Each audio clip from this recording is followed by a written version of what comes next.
Good morning all of student. ધોરણ 10 સામાજિક વિજ્ઞાન પાઠ 5 ભારતનો વિજ્ઞાન અને ટેકનોલોજીનો વારસો એના ત્રીજા તાસની અંદર આપ સૌ વિદ્યાર્થી ભાઈઓ બહેનોનું હું હાર્દિક સ્વાગત કરું છું. આપણે પ્રથમ 2 તાસની અંદર ભારતે પ્રાચીન સમયમાં વિજ્ઞાન અને ટેકનોલોજીના વિવિધ ક્ષેત્રોમાં સાધેલી પ્રગતિ વિશેની માહિતી મેળવી. એ પૈકી આપણે ધાતુ વિદ્યા, રસાયણ વિદ્યા, વૈદક વિદ્યા અને શૈલ ચિકિત્સા ક્ષેત્રની માહિતી છે એ મેળવી ચૂક્યા છીએ. આજના આ લેક્ચરની અંદર બીજા લેક્ચરમાં આપણે ગણિતશાસ્ત્ર વિશેની માહિતી મેળવવાની છે. એ પહેલા તમને યાદ અપાવડી દઉં કે પ્રથમ 2 તાસની અંદર આપણે 3 વિદ્યા વિશે, આમ તો 4 વિદ્યા વિશેની માહિતી મેળવી કે જેના દ્વારા ભારત પ્રાચીન સમયમાં વિશ્વની અંદર એક નોંધપાત્ર વિજ્ઞાન અને ટેકનોલોજીના ક્ષેત્રે નોંધપાત્ર ભારત દેશની ગણના છે એ થતી હતી. એવી વિદ્યાઓ વિજ્ઞાન અને ટેકનોલોજી એટલે કે વ્યવસ્થિત જ્ઞાનનો વ્યવહારમાં ઉપયોગ. વિજ્ઞાન એટલે વ્યવસ્થિત જ્ઞાન અને ટેકનોલોજી એટલે કે વ્યવહારમાં જ્ઞાનનો ઉપયોગ, વ્યવહારિક ઉપયોગ.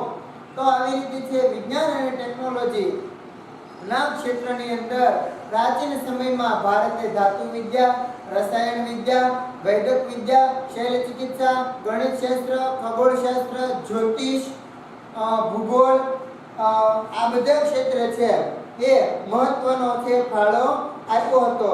વાસ્તુશાસ્ત્ર, બરાબર, એવા વિજ્ઞાનના અનેક ક્ષેત્રોની અંદર ભારતે પોતાનો ફાળો આપ્યો હતો. તો આ પાઠની અંદર આપણે એ બાબતની માહિતી હાલમાં મેળવી રહ્યા છીએ. ધાતુ વિદ્યા વિશેની માહિતી મેળવી ભાઈ ભારતે છે. એક થોડુંક રિવિઝન કરાવી દો, બરાબર, એટલે તમને જે આગળનું યાદ આવી જાય. તો ધાતુ વિદ્યામાં પ્રાચીન સમયથી ભારત છે, બરાબર, એ આમ તો આગળ પડતો દેશ છે. એવા કેટલાક નમૂનાઓ મળે એવા છે કે જેના લીધે થઈને આપણે કહી શકીએ, એવી કેટલીક પ્રતિમાઓ મળી આવી છે જેના લીધે આપણે કહી શકીએ કે ખરેખર ભારત છે એ પ્રાચીન સમયમાં ધાતુ વિદ્યા ક્ષેત્રમાં છે કે અન્ય દેશોની સરખામણીમાં આગળ હતો, એક અદ્ભુત સિદ્ધિ મેળવી હતી. તો એ ધાતુની પ્રતિમાઓમાં સિંધુકાલીન સંસ્કૃતિ જે છે એમાંથી મળી આવેલી નર્તકીની પ્રતિમા, ધાતુ વિદ્યાના ઉત્કૃષ્ટ નમૂનાઓ આપણે અહીંયા આગળ જોઈએ છીએ.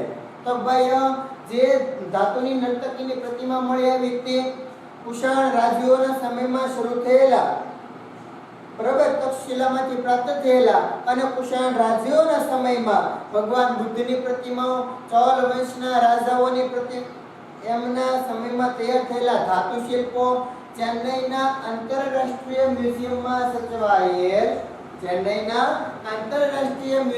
સચવાયેલ ધનુર્ધારી ભગવાન શ્રી રામનું શિલ્પ અને દેવાધિદેવ નૃત્ય કલાના આદિદેવ એવા મહાદેવ નટરાજનું શિલ્પ, પશુઓ, પક્ષીઓ અને કેટલીક જે દેવી દેવીઓની તથા સોપારી કાપવાની સુડી છે. આના પરથી આપણને ખ્યાલ આવે કે ભાઈ ભારત છે ધાતુ વિદ્યામાં વિશ્વમાં પ્રાચીન સમયમાં છે એ આગળ પડતો દેશ હતો.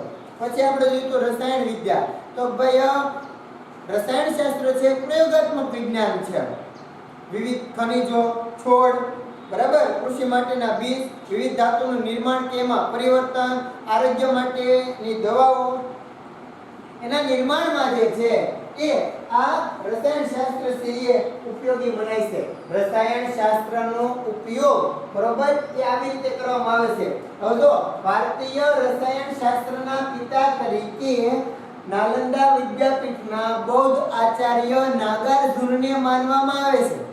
ભારતીય રસાયણ શાસ્ત્રના પિતા તરીકે નાલંદાના બૌદ્ધ આચાર્ય નાગાર્જુન છે એને માનવામાં આવે છે. આગળ આપણે જોયું તો ભાઈ નાગાર્જુને છે એ વનસ્પતિની સાથે સાથે, વનસ્પતિ ઔષધિની સાથે સાથે એણે છે એ સ્વાસ્થ્યની દ્રષ્ટિએ દવા માટે થઈ અને રસાયણો વાપરવાની ભલામણ કરી. આ માટે તેણે પારાની ભસ્મનો પ્રયોગ પણ કર્યો હતો. આગળ જોયું તો ભાઈ નાલંદામાં છે એ રસાયણ શાસ્ત્રના અભ્યાસ માટે થઈ અને ત્યાં આગળ છે એ ભઠ્ઠીઓ હતી અને રસાયણ શાળા હતી, બરોબર. રસાયણ શાસ્ત્રના ગ્રંથોમાં મુખ્ય રસ, ઉપરસ, 10 પ્રકારના ઝેર અને વિવિધ પ્રકારની ભસ્મ છે એનું વર્ણન કરેલું હતું. હવે જો રસાયણ વિદ્યાના ઉત્કૃષ્ટ નમૂના આ યાદ રાખવાના છે. તો ભાઈ બિહારના સુલતાનગંજમાંથી મળી આવેલી ભગવાન બુદ્ધની 7.5 ફૂટ ઊંચી અને 1 ટન ધરાવતી તામ્ર મૂર્તિ, નાલંદામાંથી મળી આવેલી ભગવાન બુદ્ધની 18 ફૂટ ઊંચી મૂર્તિ અને દિલ્હીમાં 24 ફૂટ ઊંચો અને 7 ટન વજન ધરાવતો લોખંડનો સ્તંભ, લોહ સ્તંભ કે જેનું નિર્માણ ચંદ્રગુપ્ત બીજાએ વિક્રમાદિત્ય કરાવ્યું હતું, જેને અત્યાર સુધી તાપ, તડકો, વરસાદમાં રહેવા છતાં પણ કાટ લાગ્યો નથી. તો એટલે આ ઉદાહરણો પરથી કહી શકાય કે ભાઈ ભારત તે જે છે એ પ્રાચીન સમયમાં રસાયણ વિદ્યા ક્ષેત્રે પ્રગતિ હાંસલ કરી હશે. પછી આપણે જોઈએ તો વૈદક વિદ્યા અને શલ્ય ચિકિત્સા. તો કે પ્રાચીન સમયથી ભારતે વૈદક વિદ્યા અને શલ્ય ચિકિત્સા ક્ષેત્રે છે અભૂતપૂર્વ સિદ્ધિ પ્રાપ્ત કરી હતી. ભારતીય વૈદક વિદ્યાના મહાન પ્રણેતાઓ 3 હતા: મહર્ષિ ચરક, મહર્ષિ સુશ્રુત અને વાઘભટ્ટ. મહર્ષિ ચરકે લખ્યું છે ચરક સંહિતા, મહર્ષિ સુશ્રુતે સુશ્રુત સંહિતા અને વાઘભટ્ટે લખ્યું છે વાઘભટ્ટ સંહિતા. મહર્ષિ ચરકે જે ચરક સંહિતા લખી એમાં 2000 ઔષધિઓ અને વનસ્પતિઓનું વર્ણન કરેલું છે. મહર્ષિ સુશ્રુતે સુશ્રુત સંહિતાની અંદર વાડકાપ માટે એટલે કે શલ્ય ચિકિત્સા માટેના એવા ધારદાર સાધનો દર્શાવ્યા છે કે વાળના ઊભા 2 ભાગ ઊભા વાળને ચીરી શકતા હતા. અને વાઘભટ્ટનો જે વાઘભટ્ટ સંહિતા છે એ પણ વૈદક વિદ્યા ક્ષેત્રે મહત્વનો ગ્રંથ છે. હવે જો 3 ગ્રંથો છે, બરાબર, મહર્ષિ સુશ્રુત સંહિતા, ચરક સંહિતા અને વાઘભટ્ટ સંહિતા એ પ્રત્યેક વૈદ લોકો માટે છે એ ખાસ અભ્યાસ કરવા યોગ્ય છે. એનો અભ્યાસ એને કરવો જ પડે વૈદને. પ્રાચીન સમયમાં પછી આપણે નેક્સ્ટ જોયું કે ભારતના જે ઔષધિ શાસ્ત્ર છે એની અંદર ખનિજ, વનસ્પતિ, પ્રાણીઓની ઔષધિઓનો વિશાળ સંગ્રહ સમાયેલો છે. પ્રાચીન સમયમાં જે આપણા ઋષિમુનિઓ છે એ દરેક પ્રકારના રોગોની સારવાર કરતા હતા. જો અત્યારના સમયમાં જે આધુનિક મશીનરી અને ટેકનોલોજી દ્વારા જે સુવિધાઓ વિકસાવવામાં આવી છે તબીબી ક્ષેત્રે એ પહેલાના સમયમાં નહોતી. એ લોકો ઓપરેશન કરવા માટે, લોહીને અટકાવવા માટે, લોહીનું પરિભ્રમણ અટકાવવા માટે પ્યાલા આકારનો પાટો બાંધતા અને ઓપરેશન કરતા. આ ઉપરાંતમાં વિવિધ રોગો છે જેવા કે પેઢું, મૂત્રાશય, સારણગાંઠ, મોતિયો, પથરી, હરસ, ભાંગેલા હાડકાને બેસાડવા, શરીરમાં ઘૂસી ગયેલા હાડકાને બહાર કાઢવા, આવું દરેક પ્રકારની સારવાર છે એ આપણા ઋષિમુનિઓ કરતા. નેક્સ્ટ આપણે જોયું કે ભાઈ તૂટેલા કાન કે નાકની સારવાર જાણતા અને પ્લાસ્ટિક સર્જરી પણ કરતા. સ્ત્રી રોગ અને બાળ નિષ્ણાંત તથા પ્રસૂતિ સમયના જોખમી ઓપરેશનો પણ આ લોકો છે કરતા. દવા કેવી રીતે લેવી, દવા બનાવવાની રીત, દવાઓનું વર્ગીકરણ અને દવા લીધા બાદ પાળવાની પરેજી, રોગ મટ્યા બાદ જે પરેજી પાળવાની હોય એ બધી બાબતો પણ આ લોકો છે એ ઋષિમુનિઓ આપણા જે છે એ જાણતા હતા. પ્રાચીન ભારતની અંદર આમાં જોવાનું છે. પ્રાચીન ભારતની અંદર વૈદક વિદ્યા ક્ષેત્રે પ્રાણીઓના રોગ માટેના પણ ગ્રંથો લખાયા. એમાં 2 મહત્વના ગ્રંથો છે, બરાબર. હાથી માટે હસ્ત્ય આયુર્વેદ અને ઘોડા માટે શાલિહોત્રનું અશ્વશાસ્ત્ર એ બંને મહત્વના ગ્રંથો છે. વિદ્યાર્થી ભાઈઓ બહેનો આટલે સુધી આપણે છે ભણ્યા હતા. અને હા, વાઘભટ્ટે છે એ વૈદક શાસ્ત્રને સમજવા માટે થઈ અને નિદાન ક્ષેત્રે છે એ ખાસ અષ્ટાંગ હૃદય નામનો ગ્રંથ લખેલો છે. તો આ આપણે આટલા સુધી છે એ ગત લેક્ચરમાં ભણી ચૂક્યા છીએ. હવે આજે આપણે જોવાનું છે ગણિત શાસ્ત્ર વિશે. આજે આપણે જોવાનું છે ગણિત શાસ્ત્ર વિશે. પાઠ્યપુસ્તક તમારી સામે રાખજો, બુક અને પેન પણ તમારી સામે રાખજો અને વિડીયોમાં, પાઠ્યપુસ્તકમાં દરેક જગ્યાએ છે તમારી નજર ફરતી રહેવી જોઈએ. જે ગણિતથી આખી દુનિયાનો વ્યવહાર ચાલે છે તે ગણિત શાસ્ત્ર ક્ષેત્રે અગત્યની શોધો ભારતમાં થયેલી હોવાનું ગણવામાં આવે છે. આખો વ્યવહાર, આખી દુનિયાનો વ્યવહાર, આખી જગતનો વ્યવહાર ગણિત શાસ્ત્રથી ચાલે છે. કોઈ પણ બિઝનેસ, કોઈ પણ ઉદ્યોગ ધંધા આપણે કરતા હોય એમાં વ્યવહારિક ગણિતનો ઉપયોગ કરવો પડે જ પડે. કે નહીં કરવો પડે? કરવો પડે ને. કોઈ પણ તમે ધંધો લો, કોઈ પણ ઉદ્યોગ લો, શિક્ષણ લઈ લો, ગમે શોધખોળો લઈ લો, પણ એમાં વ્યવહારિક ગણિતનો ઉપયોગ કરવો પડે છે. તો જે ગણિતથી આખી દુનિયાનો વ્યવહાર ચાલે છે એવા ગણિતની મહત્વની કેટલીક શોધો ભારતમાં થઈ હોવાનું માનવામાં આવે છે. ભારતે દુનિયાને શૂન્યની શોધ, દશાંશ પદ્ધતિ, બીજગણિત, બોધાયનના પ્રમેય, રેખાગણિત અને વૈદિક ગણિત જેવી શોધ આપી છે. બહુ મહત્વનો મુદ્દો છે, યાદ રાખજો. ભારતે ગણિત શાસ્ત્ર ક્ષેત્રે વિશ્વને કઈ શોધોની ભેટ આપી? તો ભાઈ શૂન્યની શોધ. દશાંશ પદ્ધતિ એટલે કે આપણે જે પોઈન્ટ વડે આંકડા લખીએ તે. તો એ દશાંશ પદ્ધતિ, બીજગણિત, બોધાયનનો પ્રમેય, રેખાગણિત અને વૈદિક ગણિત, આ બધી જે શોધો છે એ દરેક શોધો છે એ ભારતમાં થયેલી છે અને ભારતે એ વિશ્વને આ બધી શોધોની ભેટ આપી છે. શૂન્યની શોધ આર્યભટ્ટે કરી હતી. શૂન્યની શોધ કોણે કરી? આર્યભટ્ટે. આંકડાની પાછળ શૂન્ય લગાવી અને લખવાની પ્રક્રિયાના શોધક વૃત્તમદ નામના ઋષિ હતા. દાખલા તરીકે કોઈ પણ અંક લઈ લો, એક અંક હોય તો એની પાછળ શૂન્ય લગાવવાથી પ્રથમ શૂન્ય લગાવો તો 2 અંકની સંખ્યા બને, 3 અંકની, 4 અંકની, એકમ, દશક, 100,000, 10,000, આવી રીતે બોલવાની છે. અંકની પાછળ સંખ્યા લગાવી અને લખવાની, શૂન્ય લગાવી, અંકની પાછળ શૂન્ય લગાવી અને લખવા માટેની પ્રક્રિયાની શોધ કોણે કરી છે? વૃત્તમદ નામના ઋષિએ. પ્રાચીન ભારતના ગણિતજ્ઞોએ એકડાની પાછળ 53 શૂન્ય લગાવી અને મૂકવાથી બનતી સંખ્યાઓના નામ નિર્ધારિત કર્યા હતા. ભાઈઓ બહેનો, આપણે એકડાની પાછળ 5-6 શૂન્ય લાગે ત્યાં આપણું પૂરું થઈ જાય. એકમ, દશક, 100,000, 10,000, લાખ, 10 લાખ, કરોડ, બસ પૂરું. એને તો આપણા પ્રાચીન ઋષિ મુનિઓએ એકની પાછળ 53 શૂન્ય, આપણને હમણાં ખબર છે વર્તમાન સમયમાં આ કોરોના માટે થઈ અને ભારતના માનનીય વડાપ્રધાન નરેન્દ્રભાઈ મોદીએ 20,00,000 કરોડનું પેકેજ બહાર પાડ્યું. કેટલાનું? 20,00,000 કરોડ. હવે આ રકમ તમે મને લખીને કહેજો.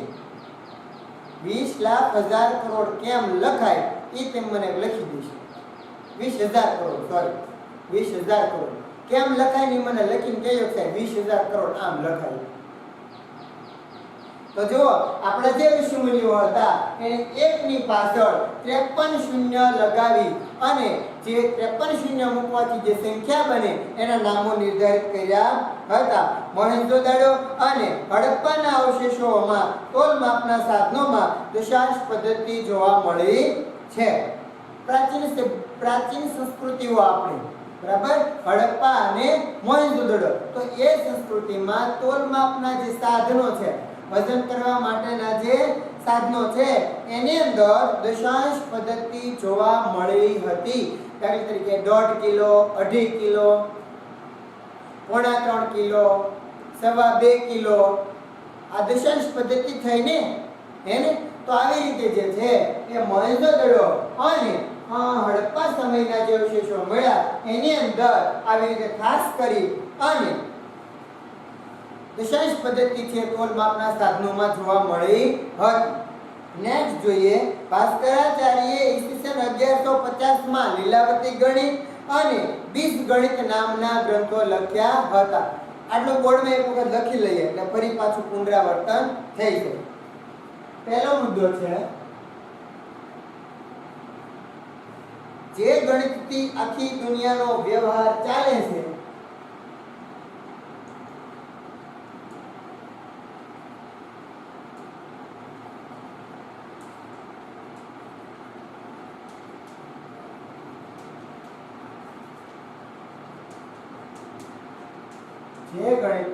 આખી દુનિયાનો વ્યવહાર ચાલે છે એ ગણિત શાસ્ત્ર ક્ષેત્રે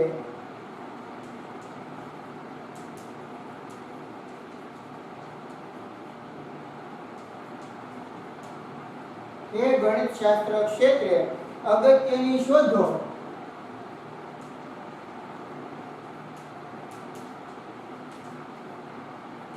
ભારતમાં થઈ હતી. ભારતમાં થઈ હતી. નેક્સ્ટ લખીએ ભારતે દુનિયાને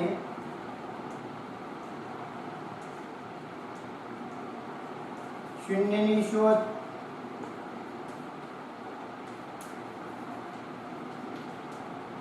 દશાંશ પદ્ધતિ,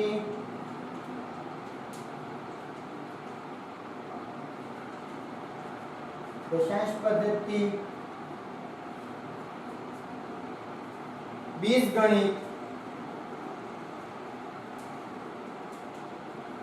બોધાયનનો પ્રમેય,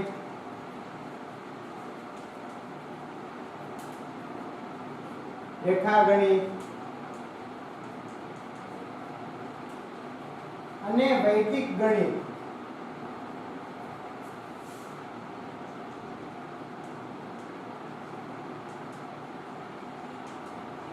જેવી શોધો આપી છે. ભારતે દુનિયાને શૂન્ય, બરાબર, પછી દશાંશ પદ્ધતિ, પછી બીજગણિત, બોધાયનનો પ્રમેય, રેખાગણિત અને વૈદિક ગણિત જેવી શોધો છે આપી છે. નેક્સ્ટ મુદ્દો લખીએ શૂન્યની શોધ આર્યભટ્ટે કરી હતી.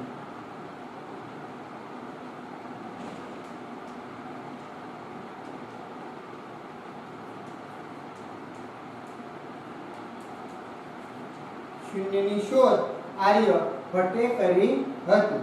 પછીનો મુદ્દો લખીએ આંકડાની પાછળ શૂન્ય લગાવીને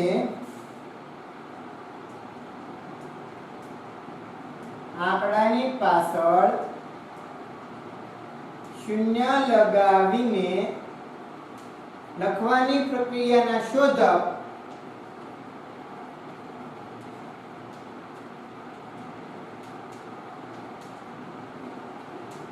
વૃત્તમદ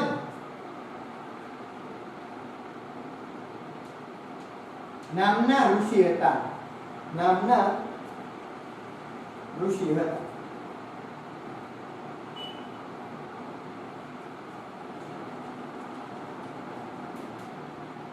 આંકડાની પાછળ શૂન્ય લગાવી અને લખવાની પ્રક્રિયાના શોધક કોણ હતા? વૃત્તમદ નામના ઋષિ. પછીનો મુદ્દો લખીએ પ્રાચીન ભારતના ગણિતજ્ઞોએ, બહુ અગત્યનું છે, યાદ રાખવું પડશે. બોર્ડની અંદર આ પ્રશ્ન પૂછાય છે. 3 માર્કમાં પૂછાઈ શકે અને 5 માર્કમાં પણ પૂછાઈ શકે છે.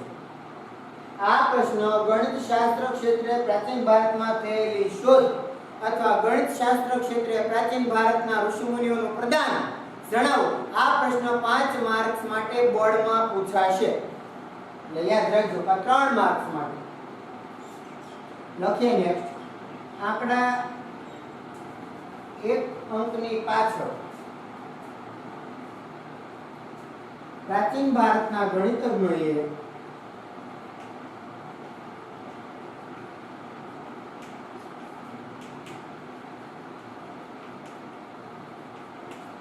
એકની પાછળ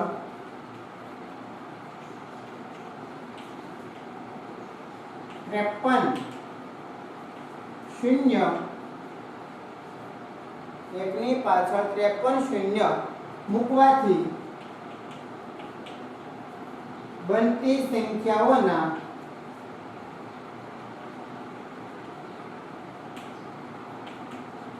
નામ નિર્ધારિત કર્યા હતા.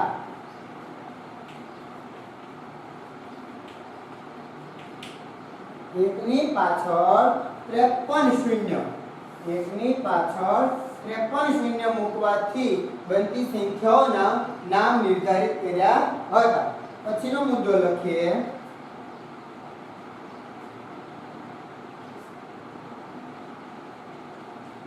મોહેન્જો-દડો અને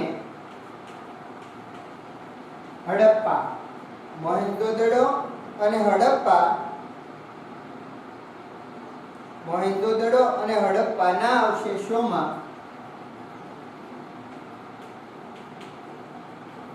અવશેષોમાં તોલમાપના સાધનોમાં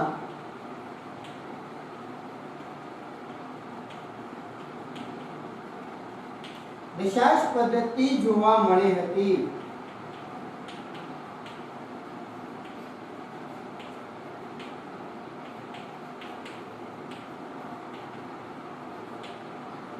બરાબર. મોહેન્જોદડો અને હડપ્પા સમયના જે અવશેષો છે એમાં દશાંશ પદ્ધતિ છે એ જોવા મળી હતી. આગળ આપણે જોયું ભાઈ ભાસ્કરાચાર્ય છે એ 1150 માં ક્યારે 1150 ની અંદર છે એ લીલાવતી ગણિત અને બીજગણિત નામના ગ્રંથો લખ્યા. કયા બે ગ્રંથો લખ્યા ભાસ્કરાચાર્યએ? લીલાવતી ગણિત અને બીજગણિત. તેમણે સરવાળા તથા બાદબાકીનું પણ સંશોધન કર્યું. સરવાળા અને બાદબાકી. બ્રહ્મગુપ્તે સમીકરણના પ્રકાર બતાવ્યા. બોધાયન પ્રમેય આપસ્તંભે શૂન્ય સૂત્રોમાં ઈસવીસન 800 પૂર્વે વિવિધ વૈદિક યજ્ઞો માટે જરૂરી વિવિધ વેદીઓના પ્રમાણ નિશ્ચિત કર્યા છે. કોણે ભારતીય ઋષિઓએ અથવા ભારતીય ગણિતજ્ઞોએ કઈ શોધ કરી એ આ પેરેગ્રાફમાં લખેલું છે. ભાસ્કરાચાર્યએ 1150 ની અંદર ભાસ્કરાચાર્યએ 1150 ની અંદર બે ગ્રંથો લખ્યા. લીલાવતી ગણિત અને બીજગણિત. લીલાવતી ગણિત અને બીજગણિત. અને એને છે સરવાળા અને બાદબાકીનું સંશોધન કર્યું. તો બીજું જુઓ, બ્રહ્મગુપ્ત નામના ગણિતજ્ઞ અથવા ઋષિમુનિ કહી શકાય, એને જે સમીકરણના પ્રકાર બતાવ્યા. પછી જુઓ, બોધાયનનો પ્રમેય એટલે કે ત્રિકોણમિતિ. એ ત્રિકોણમિતિ જે છે એ આપ સ્તંભે એના વિશેનું સંશોધન કરેલું છે શૂન્ય સૂત્રોમાં ઈસવીસન 800 પૂર્વ. અને એમાં પણ આ સિદ્ધાંતનું વિશ્લેષણ કરવામાં આવેલું છે. નેક્સ્ટ જોઈએ, આર્યભટ્ટના આર્યભટ્ટીયમ ગ્રંથમાં પાઈ ની કિંમત 22/7 અથવા 3.14 જેટલી થાય તેનો ઉલ્લેખ છે. આર્યભટ્ટનો ગ્રંથ આર્યભટ્ટીયમ એની અંદર જે છે એ કેટલી પાઈની કિંમત 22/7 એટલે કે 3.14 જેટલી થાય એનો ઉલ્લેખ છે. અને તેણે પ્રતિપાદ કરેલું છે કે ગોળકના પરિઘ અને વ્યાસના ગુણોત્તરને દર્શાવતો અચળાંક પાઈ છે. યાદ રાખજો ખાસ, ગોળકના પરિઘ અને વ્યાસના ગુણોત્તરને દર્શાવતો અચળાંક શું છે? પાઈ. ગોળકના પરિઘ અને વ્યાસના ગુણોત્તરને દર્શાવતો અચળાંક પાઈ છે. આવું કોણે પ્રતિપાદિત કર્યું? આર્યભટ્ટ. ભાગાકારની આધુનિક પદ્ધતિ ગુણાકાર, સરવાળા, બાદબાકી, વર્ગમૂળ, ઘનમૂળ આદિ અષ્ટાંગ પદ્ધતિની જાણકારી આર્યભટ્ટે તેમના ગ્રંથોમાં આપી છે. આર્યભટ્ટે છે એના ગ્રંથોની અંદર ભાગાકારની આધુનિક પદ્ધતિ, ગુણાકાર, સરવાળા, બાદબાકી તથા વર્ગમૂળ અને ઘનમૂળ આવી અષ્ટાંગ પદ્ધતિની માહિતી આપી. યાદ રાખવાનું છે. મને તો તમને બધાને ખબર છે ગણિત ઓછું આવડે છે, ખબર છે ને? તો તમને ખબર છે ભાઈ સરવાળા બાદબાકી શું છે, વર્ગમૂળ શું છે, ગુણાકાર શું છે, બધી ખબર છે ને, સમીકરણ ને બધું. ઓકે, ઘનમૂળ. તો આવી અષ્ટાંગ પદ્ધતિની માહિતી જે છે એ આર્યભટ્ટે આપેલી છે. તેથી આર્યભટ્ટને ગણિતશાસ્ત્રના પિતા તરીકે ઓળખવામાં આવે છે. Point to be note. યાદ રાખજો ખાસ, આર્યભટ્ટને ગણિતશાસ્ત્રના પિતા તરીકે ઓળખવામાં આવે છે. આ ઉપરાંત આર્યભટ્ટે દશગીતિકા અને આર્યભટ્ટીયમ જેવા ગ્રંથો લખ્યા હતા. આર્યભટ્ટના 3 ગ્રંથો છે આમ તો. પહેલું આર્યભટ્ટીયમ, પછી આવ્યું હવે દશગીતિકા અને આર્ય સિદ્ધાંત, એ પણ એનું છે. તો ત્રીજો હમણાં આવે છે આર્ય સિદ્ધાંતમાં જ્યોતિષ શાસ્ત્રના મૂળ સિદ્ધાંતોનું સંક્ષેપમાં વર્ણન આપેલું છે. તો ત્રણ ગ્રંથો છે ને, આર્યભટ્ટિયમ, આર્ય સિદ્ધાંત અને દશ ગીતિકા. ગણિત, અંકગણિત અને રેખાગણિતના પ્રશ્નોનું સમાધાન છે શોધ્યું હતું. આ ઉપરાંત ગણિત શાસ્ત્રના જુદા જુદા પાસાઓની ચર્ચા અનેક વિદ્વાનોએ પોતાના ગ્રંથોમાં કરી. તેમાં બોધાયન, આપસ્તંભ અને કાત્યાયન, ભાસ્કરાચાર્ય, બ્રહ્મગુપ્ત વગેરેનો સમાવેશ કરી શકાય છે. તો યાદ રાખો, ખાસ ગણિત શાસ્ત્ર વિશેની માહિતી આટલી છે. હજી આપણે જે લખવાનું છે તો આટલું કાઢી નાખું છું, ફરી વખત એટલું લખાઈ જશે. આ તમે બધાએ લખી નાખ્યું છે. ન લખ્યું હોય તો વિડિયો સ્ટોપ કરીને લખી નાખજો, બરાબર?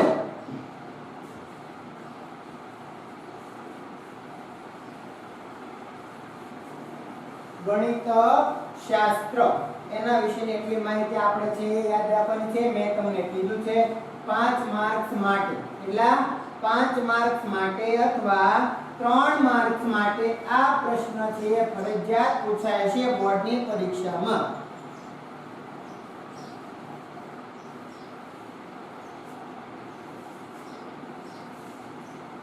હજી લખી લઈએ ગણિત શાસ્ત્ર વિશેનું થોડું.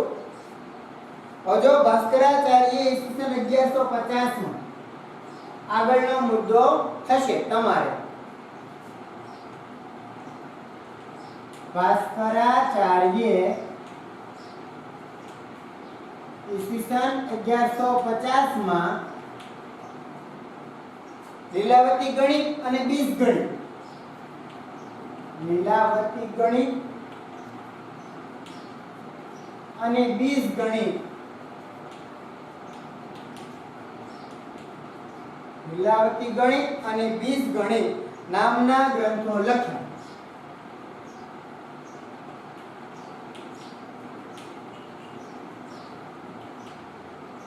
ભાસ્કરાચાર્ય ઈસવીસન 1150 માં બે ગ્રંથો, લીલાવતી ગણિત અને બીજગણિત, બરાબર? યાદ રાખજો ખાસ. નેક્સ્ટ લખીએ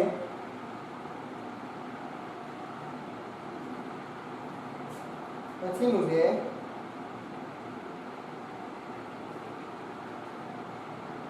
તેમણે સરવાળા અને બાદબાકીનું સંશોધન કર્યું. તેમણે ભાસ્કરાચાર્ય સરવાળા બાદબાકી, સરવાળા બાદબાકીનું સંશોધન કર્યું. બ્રહ્મગુપ્તે સમીકરણોના પ્રકાર બતાવ્યા. બ્રહ્મગુપ્તે સમીકરણોના પ્રકાર દર્શાવ્યા. સમીકરણોના પ્રકાર દર્શાવ્યા. બોધાયન પ્રમેય આપસ્તંભે, બોધાયન પ્રમેય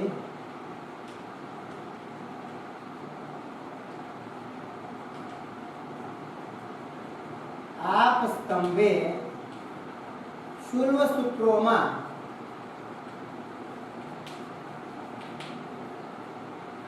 દર્શાવ્યો છે. બોધાયન પ્રમેય આપસ્તંભે શૂન્ય સૂત્રોમાં દર્શાવ્યો છે. નેક્સ્ટ મુદ્દો લખીએ. આર્યભટ્ટના આર્યભટ્ટિયમ ગ્રંથમાં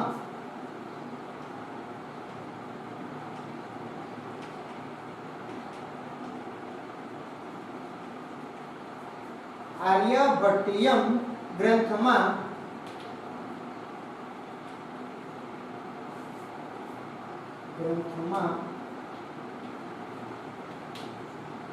પાઈની કિંમત 22/7 અથવા 3.14 જેટલી થાય તેનો ઉલ્લેખ છે.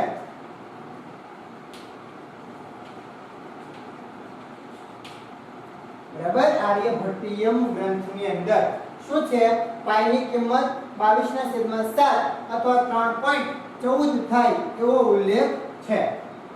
નેક્સ્ટ જોઈએ તેમણે પ્રતિપાદિત કર્યું કે આપણે આખું નામ લખીએ આર્યભટ્ટે પ્રતિપાદિત કર્યું કે આર્યભટ્ટે પ્રતિપાદિત કર્યું કે ગોળકના પરિઘ અને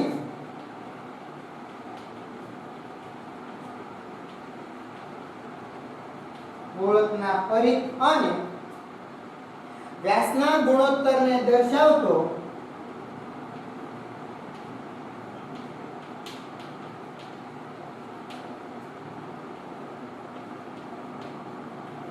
અચળાંક પાય છે.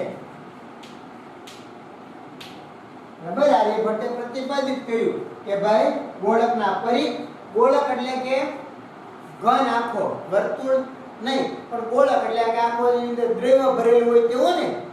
ગોળક એટલે દડો ને કે એની અંદર દ્રવ્ય હોય એને તમને ખબર છે ગોળકની. હા તો એ ગોળકનો પરિઘ એટલે કે બહારનો ભાગ અને વ્યાસ એનો ગુણોત્તર છે એ શું છે પાઈ છે એવું દર્શાવેલું છે.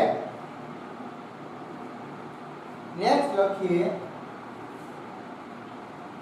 ભાગાકારની આધુનિક પદ્ધતિ.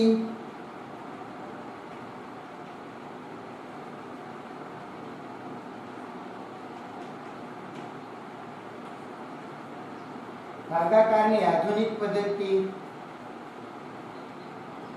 ગુણાકાર સરવાળા બાદબાકી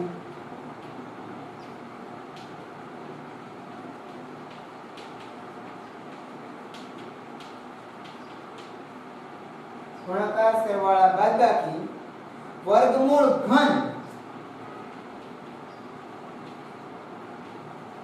ઘનમૂળ વર્ગમૂળ ઘનમૂળ આદિ અષ્ટાંગ પદ્ધતિની જાણકારી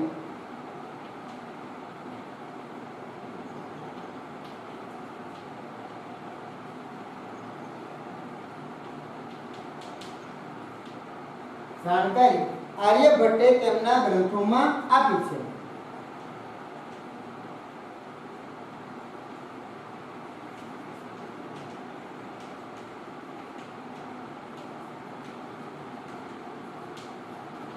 તેથી તેને ગણિતશાસ્ત્રના પિતા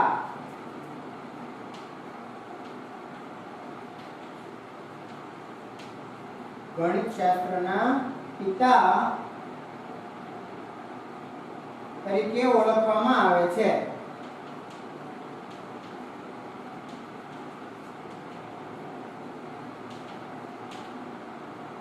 આર્યભટ્ટના ગ્રંથો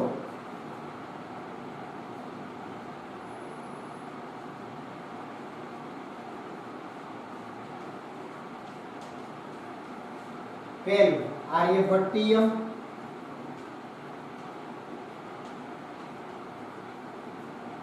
બીજું દશગીતિકા,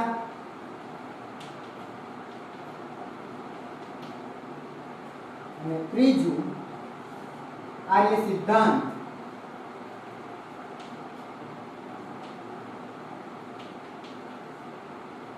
આર્ય સિદ્ધાંત આ છે આર્યભટ્ટના મહત્વના ગ્રંથો. આર્યભટ્ટીયમ, દશગીતિકા અને આર્ય સિદ્ધાંત. બસ બાકીના બધા જે મહત્વના ગણિતશાસ્ત્ર ક્ષેત્ર છે એ વિદ્વાનો છે એ પણ લખી લઈએ. ગણિતશાસ્ત્રના વિદ્વાનો, ગણિત શાસ્ત્રના અન્ય વિદ્વાનો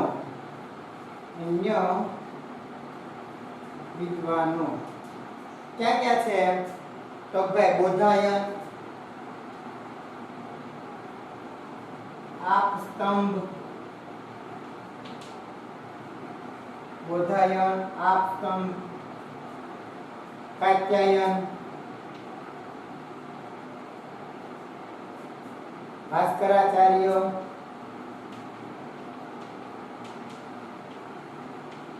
બ્રહ્મગુપ્ત,